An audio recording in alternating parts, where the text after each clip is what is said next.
Greetings and salutations, Flight Sim fans. Captain K-Man here with the first in a series of cold and dark and FMC programming tutorials for some of the various aircraft that I have in my hangar. This has been requested by a few of you out there, and while there are like 3 or 4 dozen videos like this already floating around on YouTube, they aren't mine. Today, we'll be starting this series of tutorials with one of the most popular and robust payware aircraft for X-Plane, the IXEG 737-300. The cold and dark procedures I'm about to run through are valid for the Zibo 737-800 as well, keeping in mind that a lot of the safety check features are not yet implemented in that aircraft, but it's pretty much the same principle. So here we are. You are new to the IXEG 737, you just bought it, and you have dreams of flying this beast like the real captains do. There is a giant manual you could be reading, but manual? We don't need no stinking manual. Toss. If you are like me, you learn better by watching rather than reading, so this tutorial is for you. This is aimed at the novice, but stick around, seasoned captains. Maybe you'll learn something you didn't know. Maybe I'll learn something I didn't know. Teaching myself. Let's get busy on warming this baby up, shall we? Alright, so we're on the flight deck.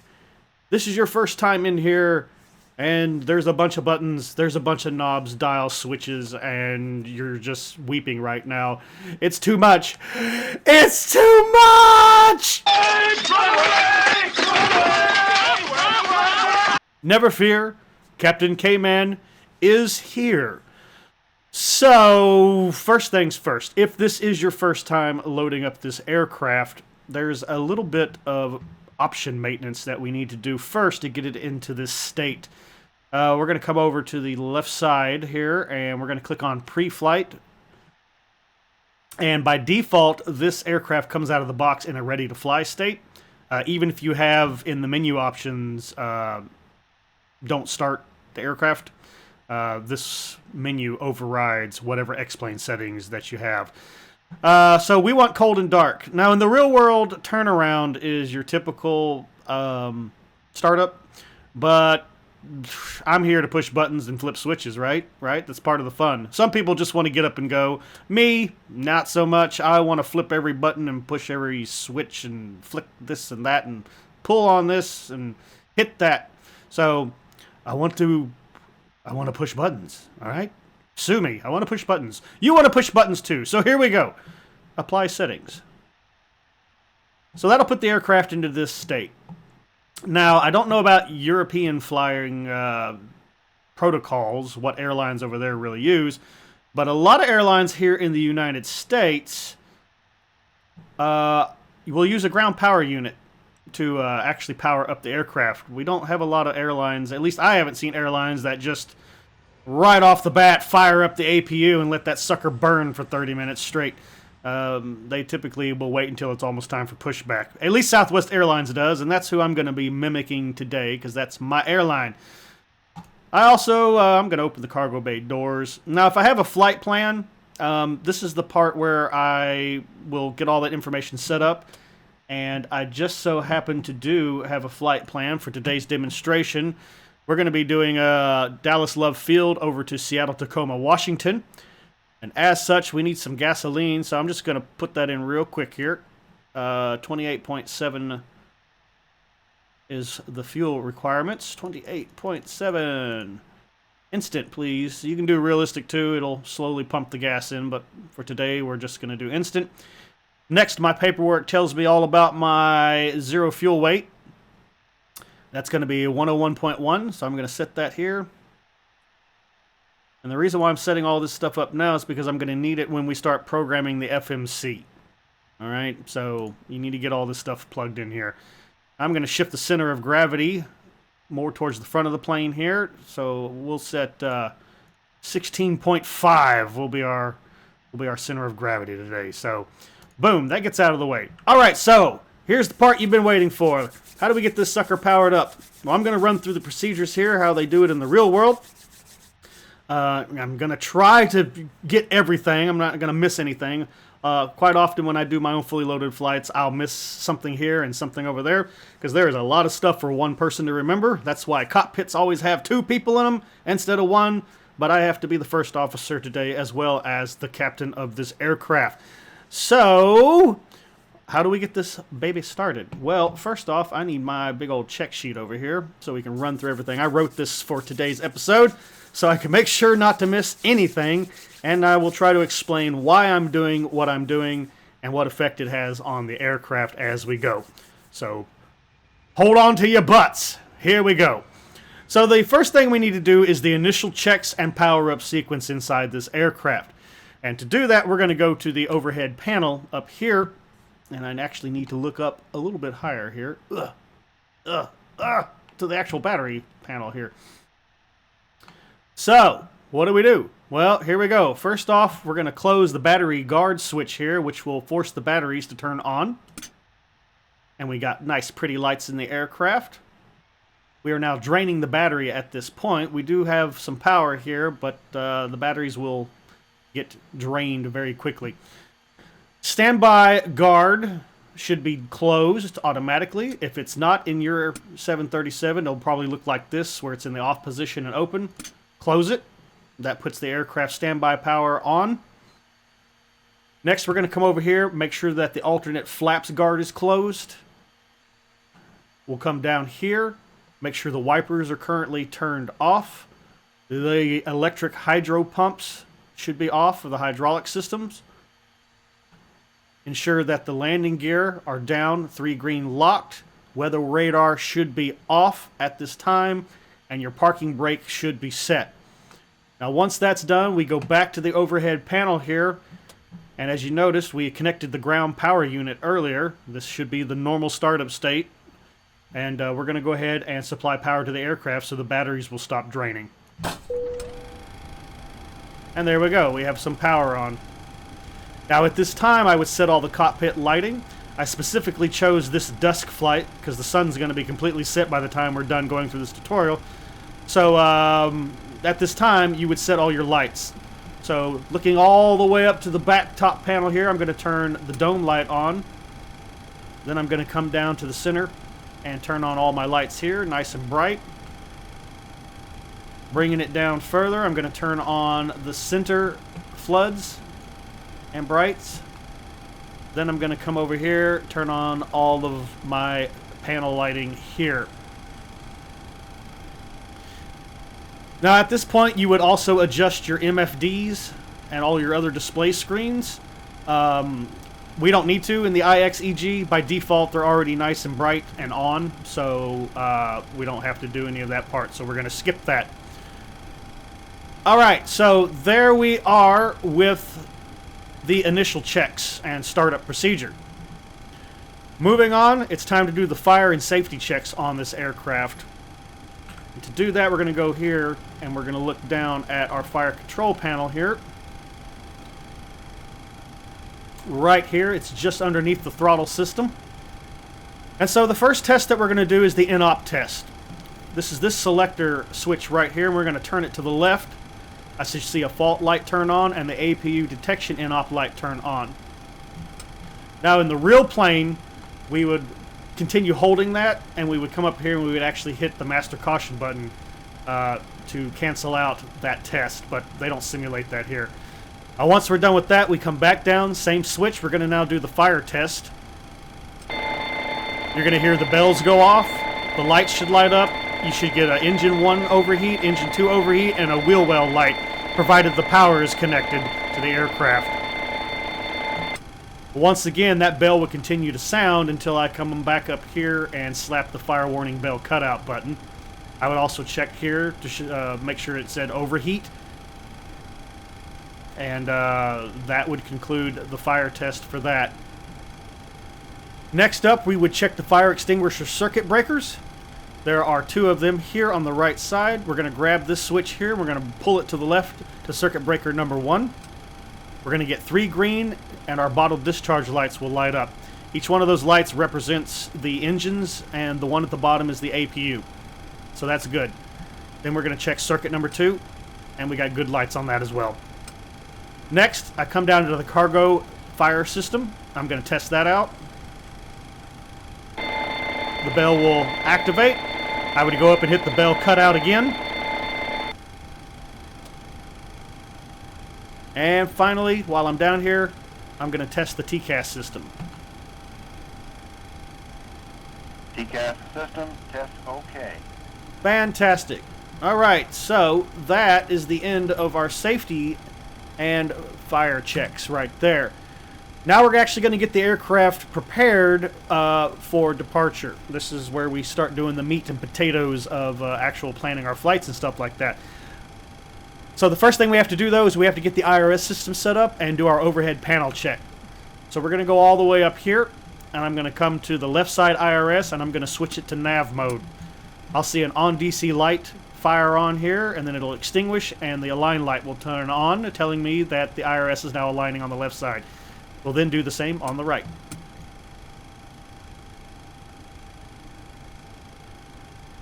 Bada bing, bada boom. Alright, next thing, I'm going to test the IRS panel's display light system by switching it to test mode here. No problems with the lights. Then I'm going to switch it over to status mode right here. And you can see we have 7 minutes until the IRSs are fully aligned in this aircraft. So while we're still over here in the overhead panel, we're going to test the flight recorder.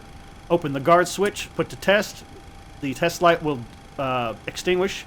Close the guard, it'll fire back on. Flight recorder in good shape, we're ready to go there. Next, we do the mock airspeed warning test 1 and 2. And I test the oxygen guard switch here and make sure that it's in normal.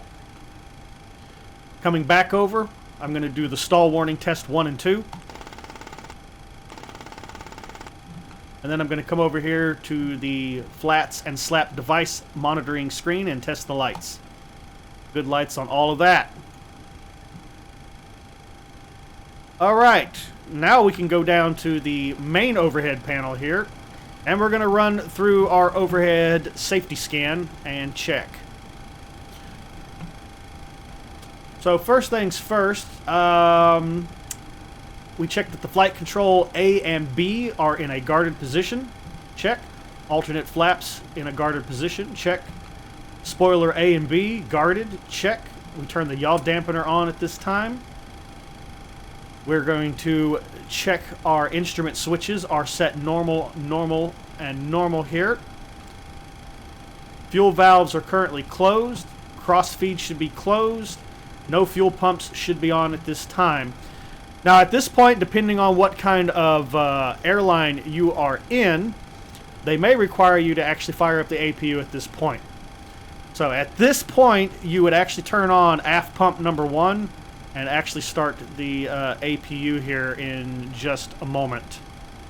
But we're going to follow Southwest Airlines rules, so we're not turning any of that stuff on right now. We're just going to leave it the way it is.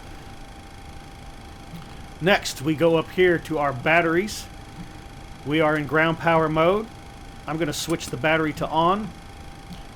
Check my needles here. So I got good DC volts, good AC volts. Amps should be at 0 at this point if the battery's fully charged.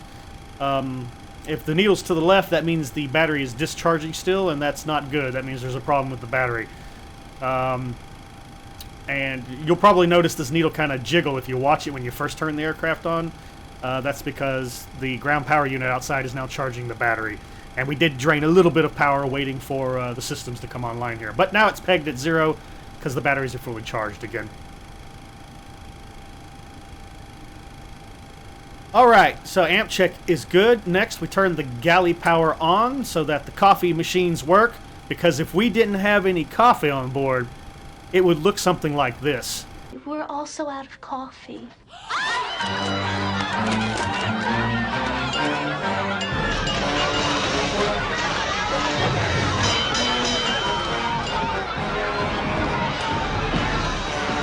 Alright, moving down here, we see that we have low oil pressure lights. That's perfectly fine. Standby power is guarded. Drive temp power, these are the drive disconnects. They should be guarded at all times. There's a reason why these switches are red. So these are your these are very important things that should always be guarded unless they are needed. Oil temperature should be 0. We don't have any engine's running, so that's good there. Once again, we'll check that our systems here are providing power. Now this is the generator readouts. They're flatlining right now because we're not on any kind of generator power. Bus transfer guard should be closed, and of course all of our switches at this time should be in the off position. Moving up to the center panel here, equipment cooling should be on normal. We're going to guard the emergency lights. This will activate them in the back, so all the runner lights in the cabin will be activated. No smoking to on. Fasten seatbelts on. Windshield wipers should be in the off position. Moving back to the top here, we're going to test out the window heat system by pulling the power test switch down. This will light up the overheat lights, and then we're going to cycle our switches here to the on position, and then cycle them to the off position. That's a good test. Pedostatic heat tubes should be in the off position at this time, and we should have all these lights illuminated. Anti-ice should be off currently, and set as required once we're ready for departure. As it is the middle of summer and it's blazingly hot outside in Texas, hiccup, pardon me, we're not going to need any of that. Next, we come down to the hydraulic pump systems. All of these should say low pressure. The hydraulic pumps should be in the off position. The engine pumps should be in the on position. I'm going to test the flight recorder. I got a good power readout there, so we're good. Next off, I'm going to check the cabin pressure differential, make sure it's 0. It currently is. And we'll check that the cabin altitude is also where it should be, and it is. At the start of a flight, both needles will be pegged straight up. Next, we check the cabin pressure. This should not be up or down. It should be set 0. This tells you if the cabin pressure is climbing or falling. So it should be 0 right now as we are on the ground. Moving back up to the air conditioning system. Supply duct mode should be set on. I'm going to adjust the temperatures here. We're going to have nice normal temps aboard the aircraft today. Ram doors full open, lights should be illuminated. We turn on the recirc fan equipment to auto. And I'm going to do a overheat test by holding down the overheat test button. There you go. We got overheats in the thing below. Next, I'm going to put the left pack A, to auto. Isolation valve should be auto by default, and pack B should be closed. Both engine bleeds should be in the on position, and the APU should be in the off position unless you have started the APU. If the APU has been running for more than a minute, you will flick the APU on. We're going to skip over that for now as we don't require the APU just yet. Next, we come down to the pressurization panel, and we're going to set our altitudes here. Today's filed flight, I believe, is 34,000 feet. And the landing altitude from our paperwork. Where are you, paperwork? I need you. Come to me, paperwork. There we are. All right, landing altitude in Seattle is 433 feet, so I'm going to set 430 feet. Good. Next, we check that our standby knob is in standby mode. Cabin altitude, by default, set 4,000 feet. Pressure doesn't really change that much until you pass 4,000 feet. So that's why this is set default right there. Your ears won't start popping and doing its crazy thing until you hit about 5,000 feet. So, last but not least, pressurization mode switch should be set in the auto position. Finally, in the overhead panel here, we checked that all of our switches and lights are set appropriately. Right now, all landing lights should be off, runway turn-off lights should be off, taxi light off, APU as required. Engine start switches should both be in the off position. Engine starter switch can be in any position you want. I always have it in both. And finally, we check our light system here. Logo should be off, strobe should be off.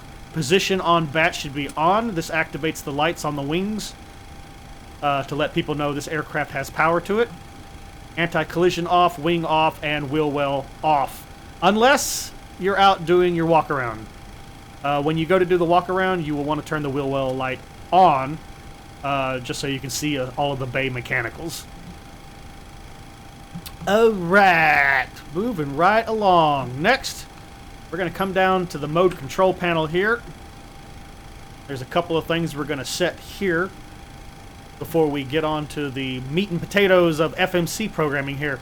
First off, I always set the altitude to 5,000 feet, standard, until I know what my clearance delivery is. Oh, you... Stop it! Stop it! Next, flight directors 1 and 2 armed. Now, if the pilot in command of the aircraft today is the captain, and he's in the left seat, or she, you'll want to go in that order that I just flicked the switches. FD1 on, FD2 on. This will indicate that this is the main autopilot control over here on the left side. If the first officer is in charge of today's takeoff, you're going to want to do the exact opposite. You're going to want to switch flip 2 up first, then 1, and that will make this master light show up over here. Next up, if I know what my departure runway is today, and I should by my paperwork, we're going to be supposedly assigned 13 right today, so I would set my course knobs right now to 133, I believe is the heading for that runway.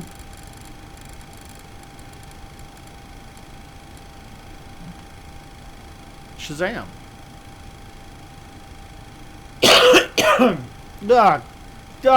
I wish I could get rid of this gunk in my lungs. Ugh. Okay, so we are done setting up the MCP for now. Next is the flight instrument checks. So the first thing I'm going to do is a light bulb burnout check. We flick our light test switch into the test position. Examine all of our lights above and below. Unless you have failures turned on, all your lights will always be lit. Next up, we do the dimmer check. The lights have dimmed, and we put it back in normal mode.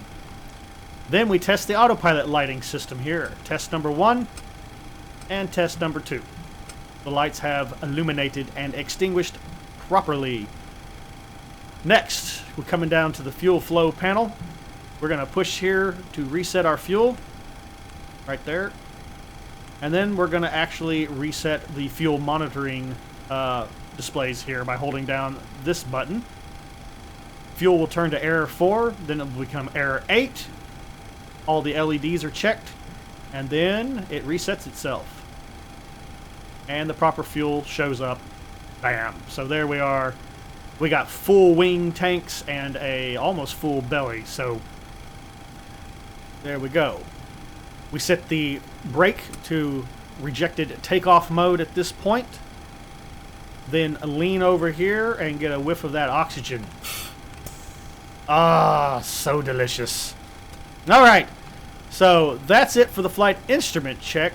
Last but not least, we need to do the pedestal center console check here. We're going to look down here. The speed brakes should be disarmed at this time. Thrust levers should be in the idle position. I will run them up once just to check that the warning horn is operational. It is. So we set the throttles back to idle. Flaps should be 0. The parking brake should be set at this time. Engine start levers in the cutoff position. Stabilizer trim switches should be set normal by default. And at this point, it's time to set up our radio stack. So I forgot to fire up pilot to ATC. We're going to need pilot to ATC for this part. So give me just a second.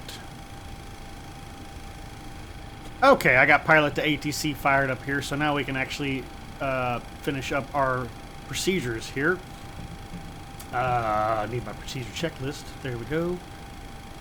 Okay, so it's time to set the pilot radios at this point. And what we want to do here is we need to get our frequencies. So Dallas Love Field is 120.15. I'm going to set that over here.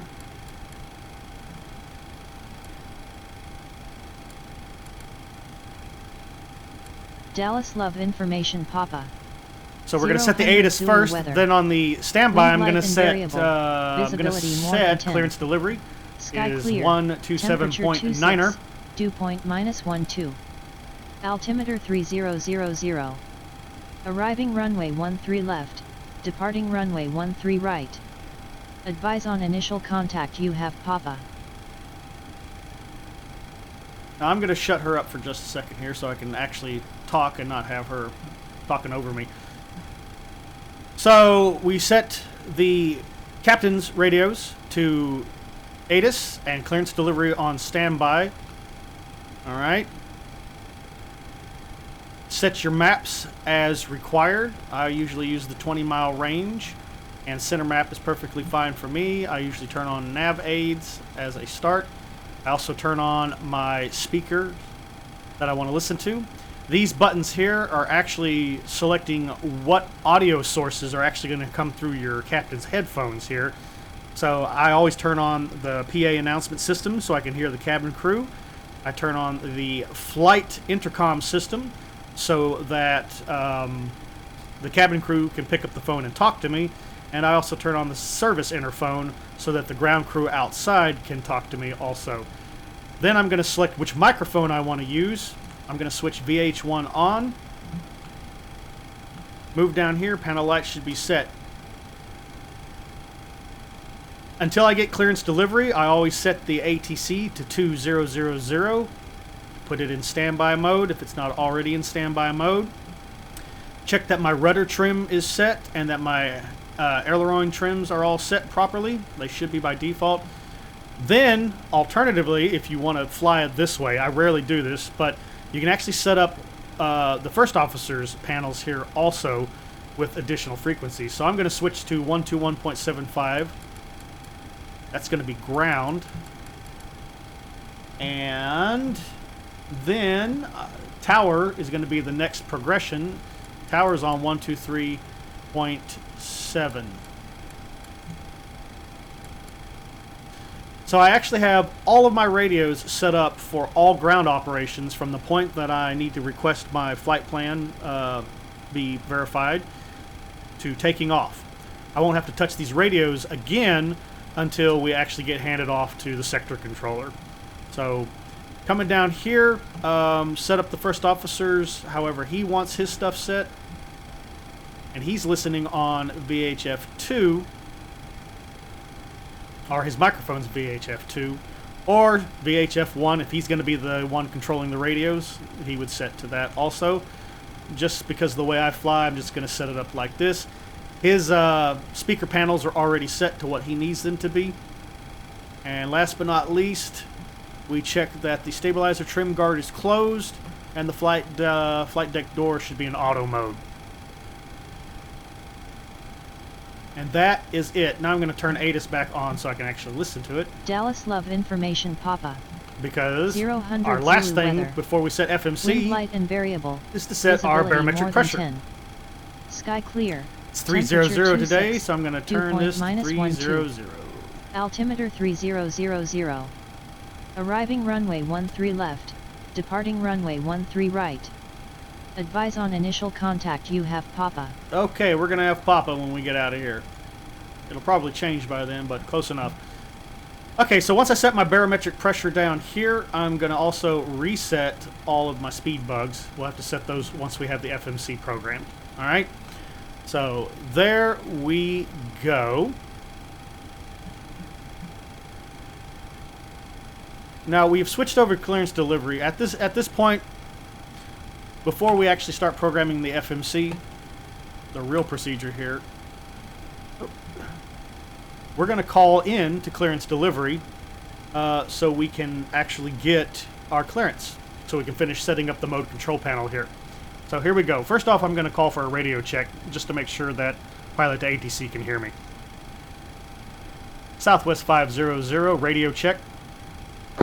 Southwest 500, you are loud and clear. And then I'm going to request clearance. Southwest 500, ready to copy IFR clearance. Southwest 500 is cleared to Kilo Sierra Echo Alpha. Climb via the SNSCT for departure, with the HUDAD transition, then as filed. Expect departure runway 13 right. Maintain, 14,000 feet. 14,000. Expect higher clearances 9 minutes after departure. Departure on 125.2 squawk 3041. 3041. I'm just going to let the first officer read all that back. Southwest 500 is cleared to Kilo Sierra Echo Alpha climb via the SNSCT4 departure with the HUDAD transition then as filed maintain 14,000 feet expect higher clearances 9 minutes after departure on 125.2 squawk 3041. Southwest 500 read back correct. Altimeter 3001 contact ground on 121.75 when ready for pushback have a good evening. Altimeter 3001, ground on 121.75, Southwest 500. Now I have my pilot to ATC set up to do auto channel switching. That's that click you just heard. So what it did is it automatically just plugged in the ground frequency and switched it for me. Now I already did that in advance, but some of y'all may be flying on VATSIM or Pilot's Edge, so you actually need to set these radios up manually. But I have Pilot to ATC set to have a first officer changing the channels for me, just to take a little bit of the load off of me. So, we're now on the ground frequency, and we're ready to start programming the FMC. So, here we go, boys and girls. Hold on to your butts. Here's the fun part. I'm going to need my flight plan for this, so over here, flight plan up. Alright, so we're ready to start planning the flight plan here. By default in the IXEG, you're going to be on the main menu here. So we're going to turn on the FMC. Let's just center that up a little bit here. Alright, so the very first page you get is the identification page here. This is going to tell us the model of our aircraft, the engine rating. We're rated at 20,000 pounds of thrust. We're going to verify that our AIRAC cycle is the correct cycle right now. It should be 1707, and it is. And these are valid from June 22nd to July 19th of this year. The next identifies the model of aircraft we have going on here. In the real world, this would be the operational program version number, but they use that field to show you what version of the aircraft we're in. So this is 1.2. And then you have the supplemental data, aka the backup data here, and my backup data is set for June 14th, 2017. Alright, so provided all of this stuff is correct, next we're going to go to the position initialization page by clicking the right side lower button here. The first piece of information we need to do is put in our reference airport, our departure airport. Now, of course, the first thing we have to do is we have to clear the error message that showed up here, which is the enter the IRS position. That means the IRSs are fully aligned and it's waiting for you to give it input. So we have to clear that first, though. And then we can type in our departure airport, which is Dallas Love Field, Pedestal. Next, we're going to come up here on the right side, button number 2, and we're going to copy the longitude, latitude coordinates of the GPS system into the clipboard and bring it down to the IRS position button here. The aircraft now is aware of its location in the world, and we can continue programming. So we're going to go to the route page next. Now when you go to the route page, the last entry that you typed in, the airport entry, Pedestal, is actually already going to be in the clipboard for you. So all you got to do is put it into the origin point. And then Seattle is our arrival airport. Now before I put that in there, I want you to take note.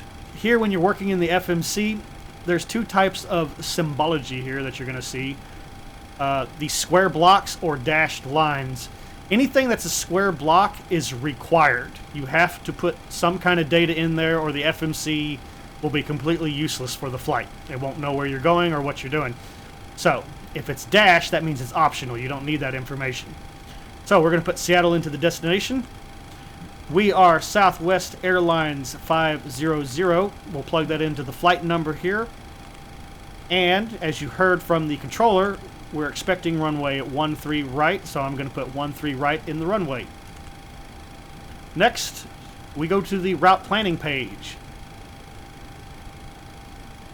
This is where you're going to actually input all of the waypoints, SIDs, and stars that you're going to be using for today's flight. Now, it's all up to you how you want to do this. some people put in the SIDS and stars right off the bat, and some just put in the direct waypoint routes.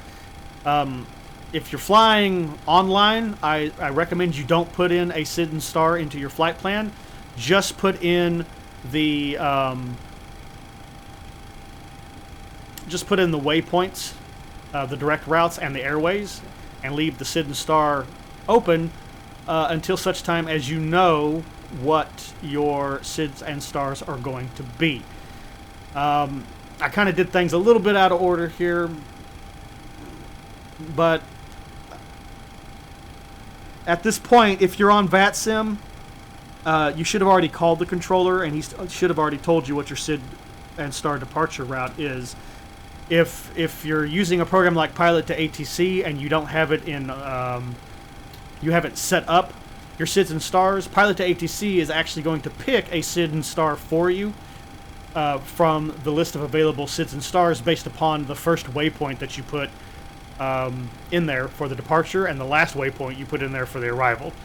I automatically forced the SIDs and stars to be programmed into Pilot to ATC, which is why I would just put in all my SIDs and stars right now rather than doing just direct routes. I hope that made some sense to you. But, you know, that's basically the two ways to do it. You can either do full SIDs and stars programming if you've already been given the information, or just put in the direct routes if you haven't yet called up clearance delivery and you don't know what they're going to be. But we know what it's going to be, so here we go. We're going to click the departure arrival button, go over to KDOL and press the departure button here again. We're going to verify runway 13 right is the airport we want by selecting it. And we're going to go find our SID departure, which is the Sunset 4. Right there, Sunset 4. We use the next page button to page down to it. We select it. And our transition is Hudad. So we're going to click that in. And there is our SID departure. We're going to click route, and that'll bring it over here automatically. Once we hit Hudad, we're going to hit up the panhandle. We're going to start programming in our direct routes now. Now keep in mind here, when you're programming, all direct routes go on the right, and all the jetways and airways go on the left here. I picked a flight plan that actually has a mixture of both just to demonstrate that for you. So here we go. But our first route after the SID terminates at Hudad is the panhandle. So we put that in. Notice it automatically put direct right there for you. All right. So once we hit the panhandle, Junction is our next direct route. We plug that in there. And then we have the start of our first jetway. We're going to get on the J15. Jetways and airways, just picture them as highways and major roadways and stuff like that. That's all it is, only they're up in the sky. So we're going to hop on the J15, and that's going to terminate at Boise. Once we get off the J15, we're going to hop on the J54, and that terminates at Bravo Kilo Echo. Now our route page is full now, so we actually have to go to the next page here because we're not done programming the route yet. So we click the next page button, and our next waypoint is a direct route to Papa Delta Tango, and that's actually the beginning of the star arrival. We've already been assigned a star arrival, so I'm going to go ahead and plug that in now. We go to the departure arrival page again, go down to Seattle arrival. We're being assigned, according to our paperwork, we're expecting the 16 left approach, so I'll select the ILS 16 left. We're on the Chins 2 arrival, and Papa Delta Tango is our arrival point. And I am expecting the Giphy transition, so I'm going to go ahead and choose the Giphy transition there, and we'll click the route button. And that concludes the programming of the route. I'm going to come over here to the first officer's FMC and turn on the legs page because I want to do a double check here and make sure I don't have any disconnects in my flight plan. And we do have one right here. So we're going to have to correct that.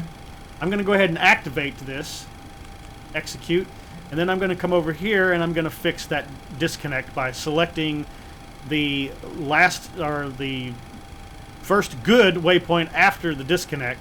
I'm going to select that to put it in the clipboard, and then I'm going to click right here where we got those squares. I'm going to click on that button. And you'll notice the discontinuation is gone, and we need to execute that plan.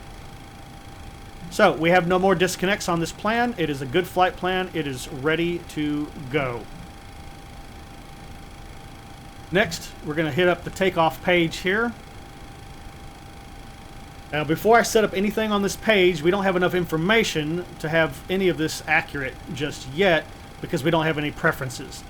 But, and technically, I guess this is how the 300 does it. I don't know if IXEG just screwed up the FMC, but normally you would go to the preferences pages first. You wouldn't go to the takeoff page, but that's what they put in the next sequence button. So I've just gotten into the habit of doing how they put it down at the bottom.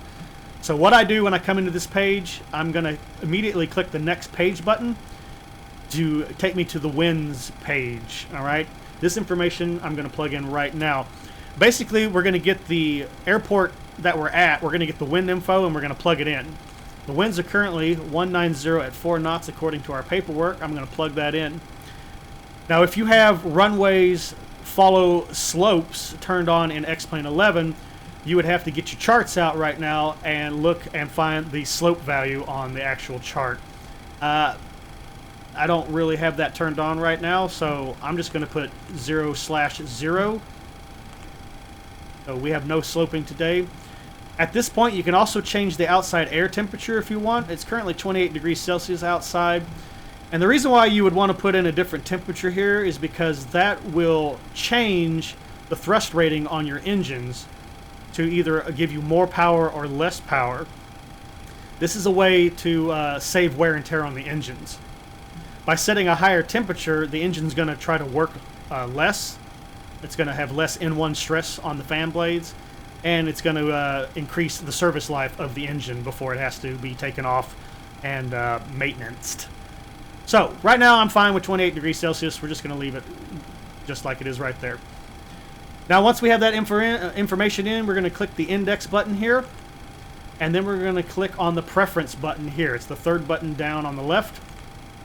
And now we're able to start programming in all the information that we have. So we have 28.6 verify our fuel. If you have any other fuel or you have a fuel expectation, you can plug it in right here. Because I don't have the APU running though, my fuel is exactly what is currently in the tanks. Zero fuel weight from our paperwork was 101.1. I'm going to plug that in right here under zero fuel weight. Next, I'm going to look for my reserves. My reserves equal my alternate airport distance plus my far reserve distance. So that is 2,900 pounds and 2,600 pounds respectively. So that's doing the math. That's 4,900, 5,500 pounds, 5.5. Cost index of 36. The cost index varies by airline.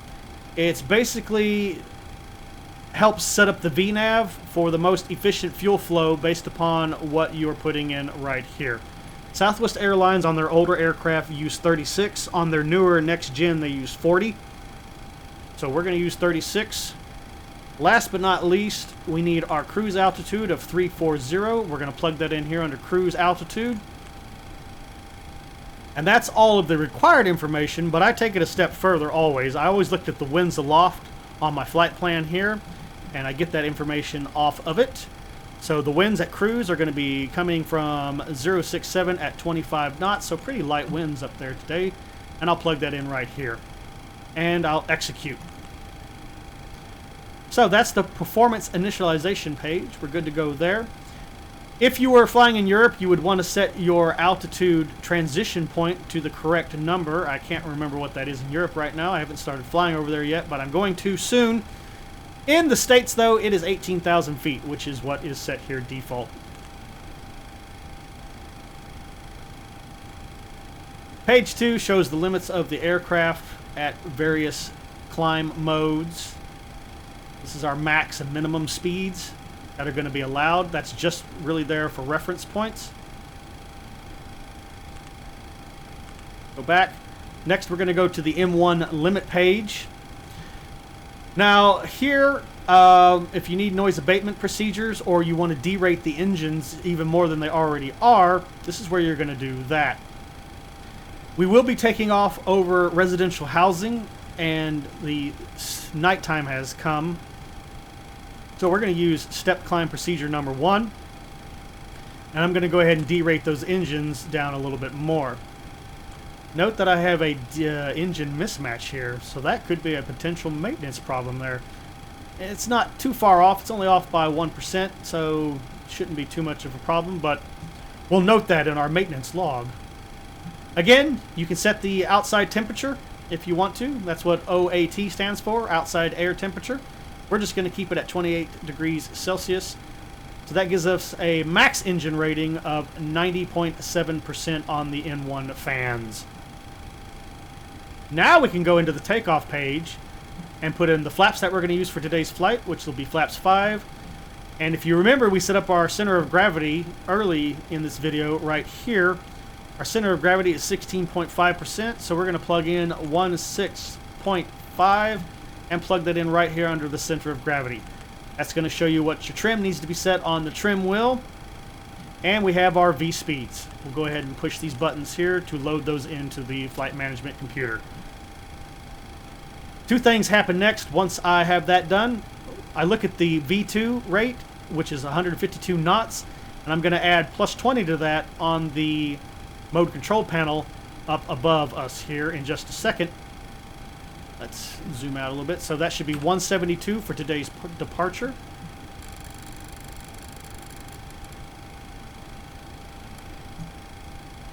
And I would set my departure heading based upon the runway. It's going to be 133, I believe. And I would turn on the auto throttle arm switch. Next, I would come down to the trim wheel and make sure it's set at 4 degrees, which it pretty much is by default. And we're good to go there.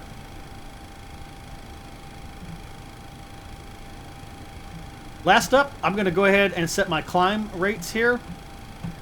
I usually shoot for a target speed of 300 knots below 26,000 feet.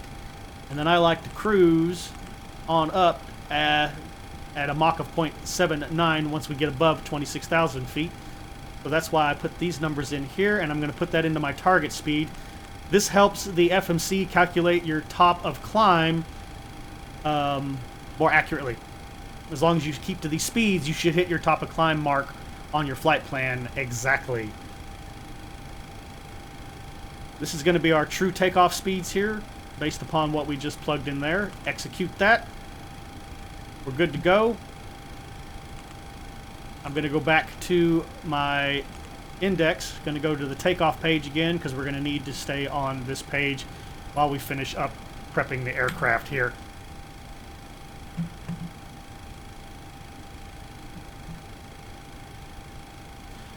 Alright, so the FMC is programmed. The first officer, or whoever went out and did the walk around, should be back in the cockpit at this time. And we would be ready to do the pre-flight checklist. So we're going to go through that right now. Pre-flight checklist, please.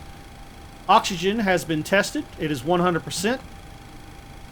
The navigation, transfer, and display switches are set to normal. Window heat, we would now turn this on. Pressurization mode selector is verified in the auto position. Flight instruments, we need to come down here and we're going to verify that our heading is 178. Altimeter 3001. Verify that that is the correct heading on both pilot and co-pilot PDF screens here. And it is. Parking brake is set. Engine start levers are in the cutoff position. Pre-flight checklist complete. Now your packs at this point would all be getting on board. They usually get on board about 15 minutes prior to pushback.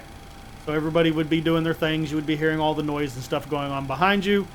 Because typically at this point the cockpit door is still open. You don't close it until about 2 minutes from pushback. So at this time though, is when I would get with my first officer and we would start the departure briefing. So we're going to do our departure brief right now. Let me clear the gunk out of my throat. Oh. All right, are you ready for the departure brief? Why, yes, I am ready for the departure brief. Well, excellent. Here we go. First off, we have no MEL issues. MEL issues stands for any maintenance issues that are in the logbooks that need to be taken care of. We do have a small variance in our N1 speeds for our departure today, but they are within tolerance, but that may be something to note for the future. We are going to be on the Sunset 4 departure, the Hudod transition today. We're expecting runway 13 right for today's departure. Our cruise altitude will be flight level 340. Safety briefing here. Below 80 knots, I will abort for any reason that pops up. I'll close the throttle levers and apply braking as normal. We'll exit the runway and assess the situation. Backtrack for a second attempt if possible. If not, we'll return to the gates. Over 80 knots, I will only abort in the event of a fire or hydraulics failure. I will close the throttle levers immediately, apply maximum reversers if they are available, and maximum braking, and bring the aircraft to a complete stop on the runway. In the event of a fire, I will turn the aircraft so that the flames are in the downwind position, and we will evacuate the aircraft on the upside. After V-rotate, we'll take the aircraft up to 2,000 feet and level off. I'll need you to work the QRH handbook to work the problem, and we'll consider returning to the airport if needed. We need to verify our landing weight, so today we have very few, a lot of people are on board today, we have a lot of fuel, so we are overweight. If possible, we're going to have to dump fuel to lower our weight, and then we can return to the airport. If not, we're going to have to do a overweight fuel landing procedure. Weather has been checked today. It's nice weather both here and over in Seattle. NOTAMs have been reviewed, and there are none on our reports today that will affect our taxi out. Or our English, speak it. Or that will affect our taxi in once we arrive in Seattle. Are there any questions? Nope, I don't have any questions. Excellent. Departure brief is completed.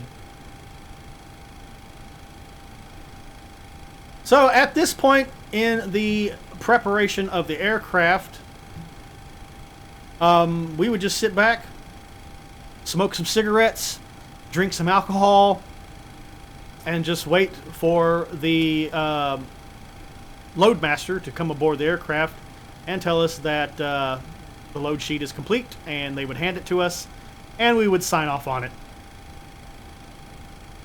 More modern aircraft actually have printers in the cockpit, and the load sheet would actually just print right out of the printer, and you would tear it off and then sign your name at the bottom after you review it and make sure everything looks correct to you.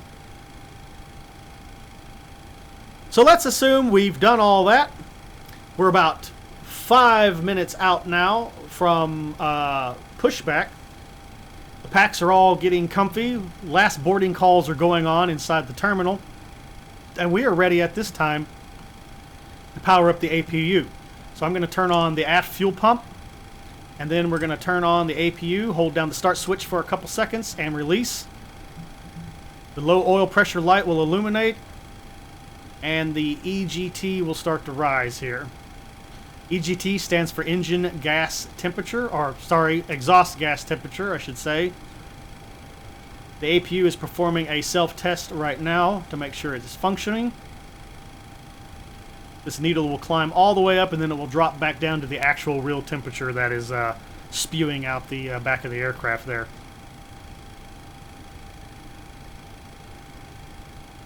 And we have power from the APU. I'm going to go ahead and switch the aircraft over to the APU generator buses by switching to generator 1 and generator 2. I'm then going to turn on PAX B and turn on the APU bleed. This will start supplying air conditioning to the cabin back there. And that'll just make our packs more comfortable and get the cabin a better temperature while we wait for the final luggage loading and the last passengers to get on board.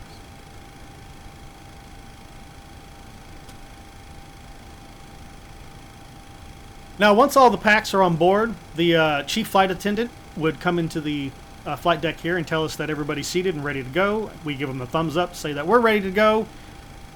The flight attendant would leave and close the door behind him, and at that point we would lock the door. We would also verify that all of our windows are now locked in place. So boom, boom, boom, lock, lock, lock, lock, lock, lock, check, check, check.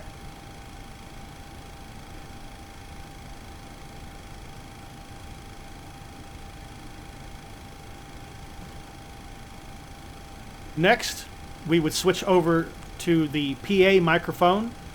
I would pick up the microphone that is located on the back of the pedestal here, and I would key up and we would talk to our passengers for the very first time. Ladies and gentlemen, from the flight deck, this is your captain speaking. We'd like to welcome you aboard Southwest Flight 500 nonstop service to Seattle, Washington today. I am Captain K-Man, and I'm joined up front here by First Officer Invisible Tony. In the back, you have the stellar cabin crew, led by the fierce Janet, Michael, and Elizabeth. They will be taking care of all your needs today, and also supplying you with the stellar safety briefing, which you should give your undivided attention to now. We're going to be cruising at an altitude of 34,000 feet, and our time en route today is a little over 3 hours. Weather shouldn't be a factor today, so it should be pretty much a smooth flight all the way there. We'd like to thank you for flying Southwest Airlines. There's a lot of air carriers out there that you could have chosen, but you chose the best. So sit back, relax, and enjoy this safety presentation. Thank you. So we're off the mic. We've talked to our packs, and now we're going to switch over to the service interphone because it's time for us to communicate with the ground crew. At this point, we would ask the ground crew to remove the ground power unit, and they would do such. Cargo bay doors should be closed at this time. We would also request permission from the ground crew to go ahead and start pressurizing the hydraulics. They would give their blessing, and we would come up here and turn hydraulics pump A and B to the on position. The lights will extinguish. Next, we need to call up the tug master here and get him ready. We're going to go down to the new Better Pushback plugin. Oops, I missed. I must have been drinking too much already. And we're going to set up our pushback. Now we're expecting runway 13 right. Where am I? Who am I? I think that's off to the right. I don't have any charts open today, so we may be pushing in the wrong direction, but I don't care. All right. So if you saw my Better Pushback demonstration, you already know what I'm doing here. So I'm just setting up the pushback route. I'm happy with that. And so, cockpit to ground, we are ready. We have filed our tug plan here. We need you to push us tail to the left, nose to the right. Ground to cockpit. Plan acknowledged. Call me through the menu when you are ready. Acknowledged. We will call you when we are ready.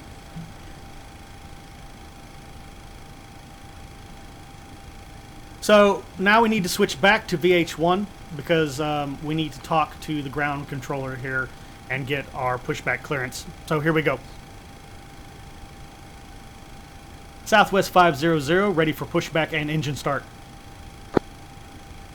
Southwest 500 pushback and engine start approved. Pushback and engine start approved, Southwest 500.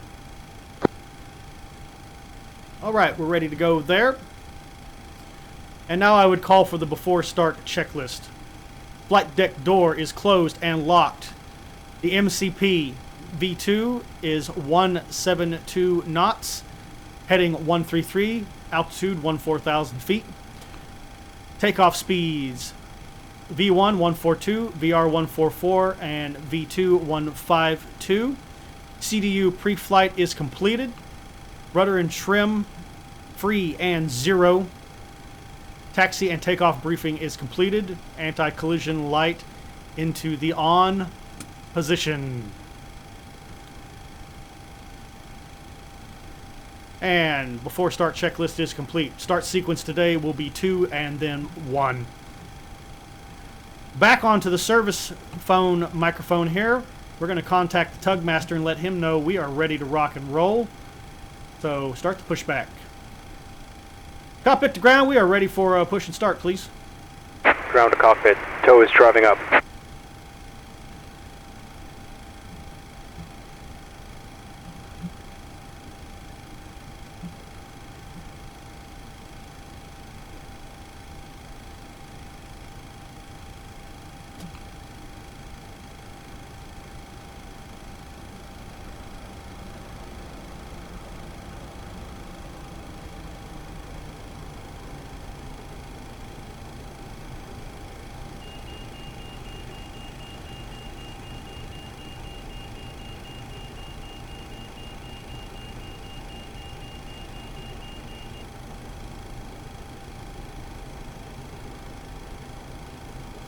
Okay, so he's doing his thing. We're going to prime all the fuel pumps here.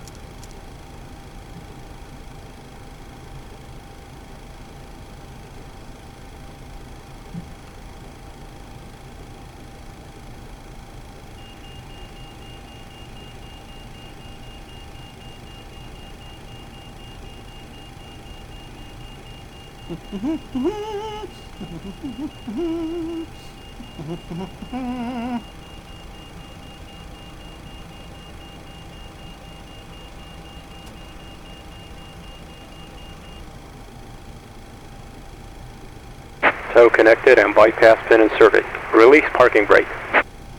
All right, parking brake is released. You're cleared to push. Okay, all doors and hatches are closed. Starting pushback, and you may start engines. Roger that, starting engines. All right, so to start the engines here, we need to turn off pack A and B. Make sure the pressure rises to 40 psi. All right, we'll set the igniter to the right side, and we'll turn the engine start switch to ground mode. Next, we need to come down to our center panel here and monitor our engine start sequence. Start valve is open. Once we reach 18% on the N2 fan blades, we're going to inject fuel. So there we go, come down here. Fuel cutoff lever number 2, armed. Engine is firing up. We have good N1 rotation, good N2 rotation. EGT, normal. Fuel flow checked. Oil pressure temperature rising, normal. Engine start cut out. Start engine number 1.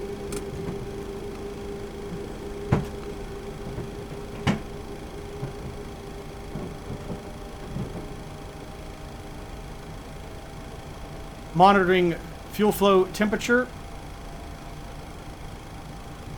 That bang outside my window is maintenance man who decided to show up and start banging the hell out of my window. Thank you for that. Thank you. I appreciate that. All right, fuel flow rising. Wow, of all the times to start ripping off siding from my apartment. All right, fuel flow 1 up.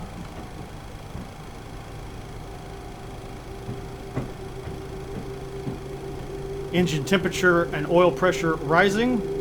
Good spin up on N1 and N2. Fuel flow checked. Engine start cut out. Operation complete. Set parking brake. Parking brake is set. You are cleared to disconnect. Disconnecting tow. Stand by. All right, power to the aircraft from the engine generators now on 2 and on 1. We can turn off the APU bleed, turn on packs A and B, and we can discharge the APU unit. Engine start switches set to continuous, igniters to both. And we're going to do a flaps 5 call out once the crew is clear down below.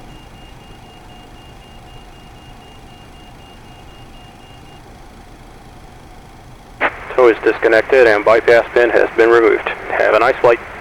Thank you. All right, switch back over to VH1 so we can contact ground again. Give me a flaps 5, please.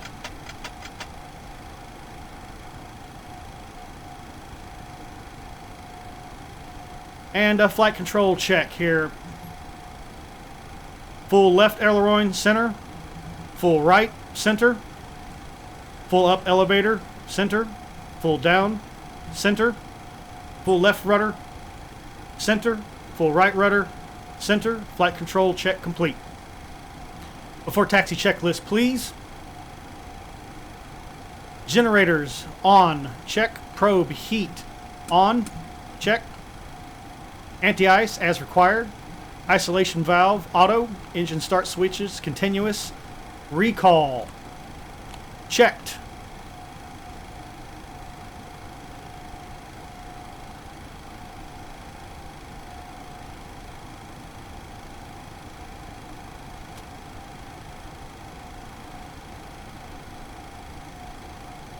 Auto brake, RTO, engine start levers, idle detent. Flight controls are checked. Ground equipment is clear on the left and clear on the right. Before taxi checklist completed. Alright, let's contact ground. Southwest 500, ready to taxi, runway 13 right. Southwest 500 taxi to runway 13 right via taxiways Delta 3, Kilo, Charlie, hold short runway 13 right. Taxi to runway 13 right via taxiways Delta 3, Kilo, Charlie, hold short runway 13 right, Southwest 500. Sweetness.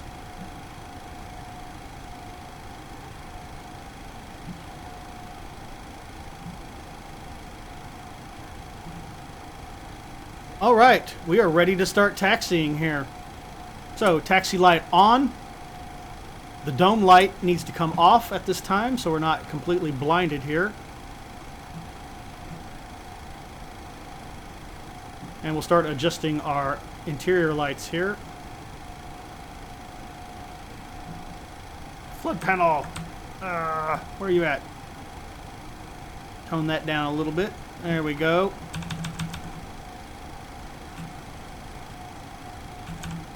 Okay.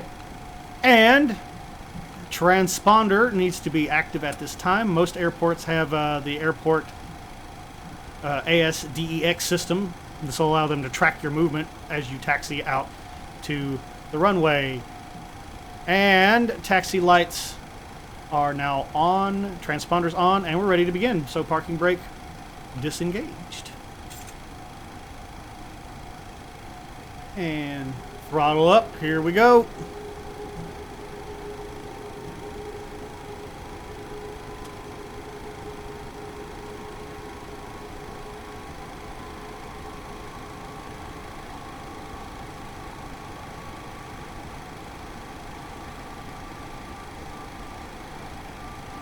Remember, when you're in the ramp, no faster than 10 knots. You need to be under 15 knots when you start doing turns if they are 90 degrees. And on straightaways and the like, no faster than 30 knots. We need D3. I believe that's over here. D3. D3. Wait.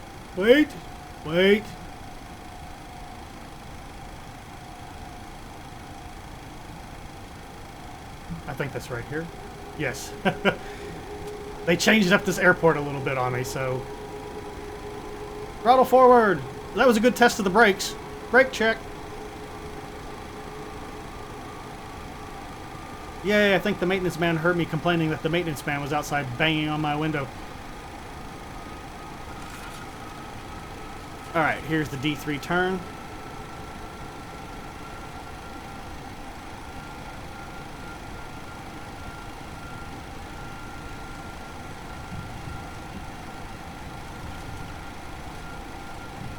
Approaching 3-6.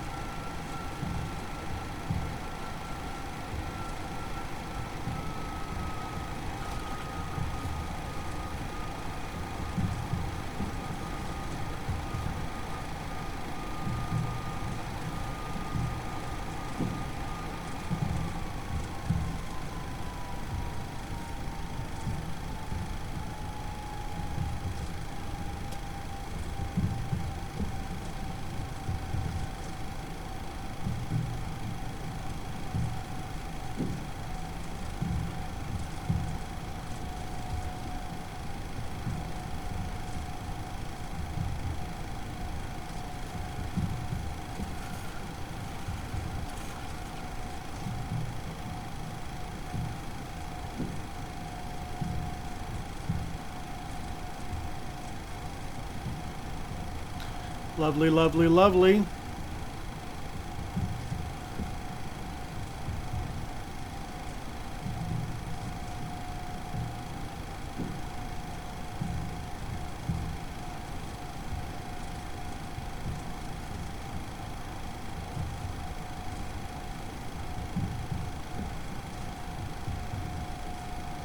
All right, before takeoff checklist, please. Flaps 5, green lights, stabilizer trim, 4.0 units. Southwest 500 contact tower Before on takeoff checklist complete. 123.7. Good day. Tower on 123.7, Southwest 500. We'll pull up to the runway threshold here.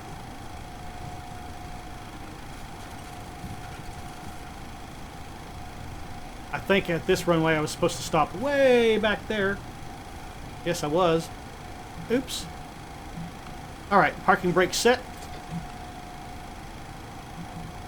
And we'll request takeoff clearance here. Southwest 500, holding short, runway 13 right, ready for departure. Southwest 500 winds are light and variable, cleared for takeoff. Runway 13 right. Cleared for takeoff, runway 13 right, Southwest 500.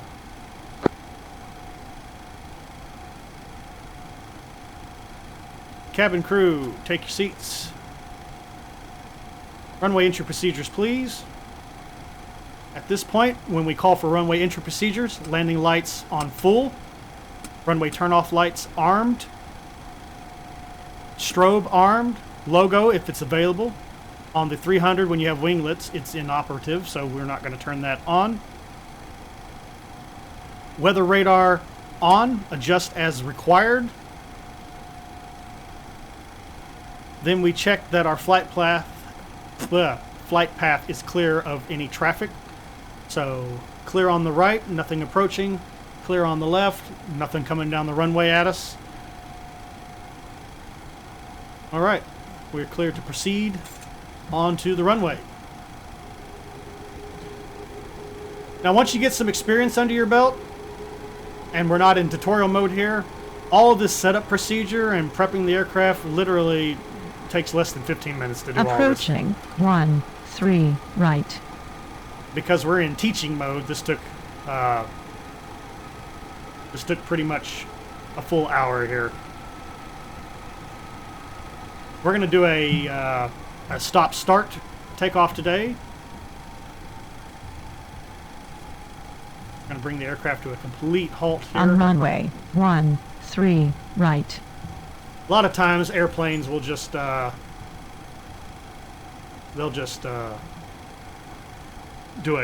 rolling start. They'll just keep going because it saves gas, believe it or not. So we're verified that we are good to go, and I will call for takeoff now. Click the clock button to start the clock down here running, and I'm going to throttle up to 40%.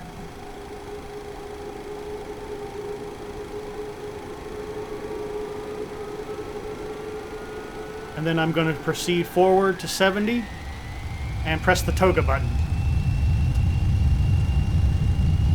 Monitor speed.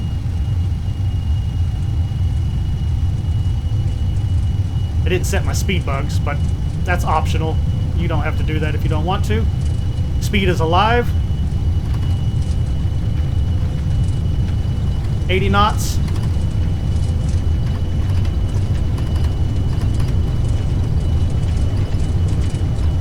Setting the speed bugs, though, will remind you when it's time to call V1.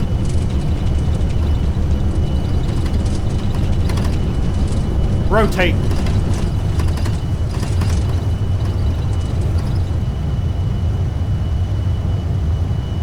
Positive rate. Gear up.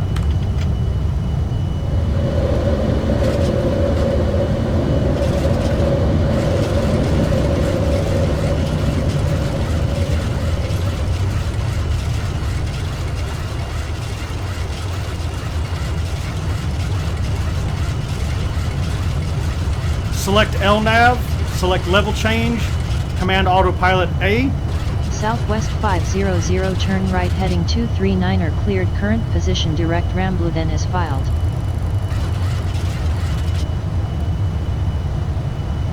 Heading 239er, clear direct Ramble, then is filed, Southwest 500.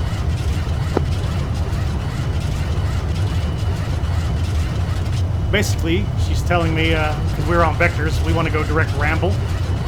So I'm going to change that, execute. Turn LNAV back on, let the aircraft handle.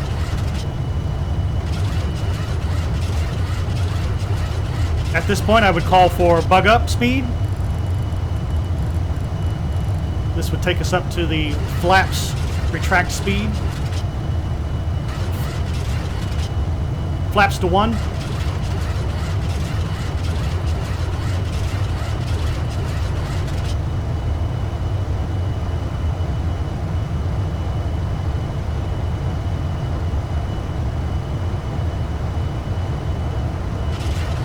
Gear off. Basically, after takeoff checklist, flaps up please. Engine start switches off. Keep them on continuous if you're taking off in rain or it is icing and the anti-ice system is on. 500 contact departure on 125.2. Enjoy your evening. Departure on 125.2, Southwest 500. And I'm not going to bother to check in with them because I don't need them to talk to me. Because we're almost done here. So we're in the after takeoff checklist. This is the last part of our tutorial here. So engine start switches are off. Keep them on if it's raining or if you have the anti-ice system on. We can turn off the runway turn-off lights, the extended lights here. Leave the main runway, the main landing lights need to stay on, but you can put the extendable ones back in. Turn off the runway lights, turn off the taxi lights. Brakes off and stowed. Landing gear up and off. After takeoff, checklist complete. And let's get our speed set to where it should be, 250.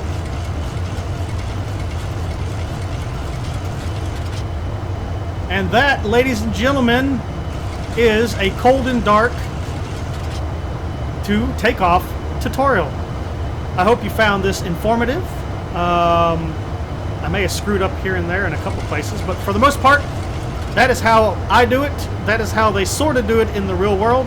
I'm sure procedures are different for every airline, but that is a Southwest Airlines textbook departure right there.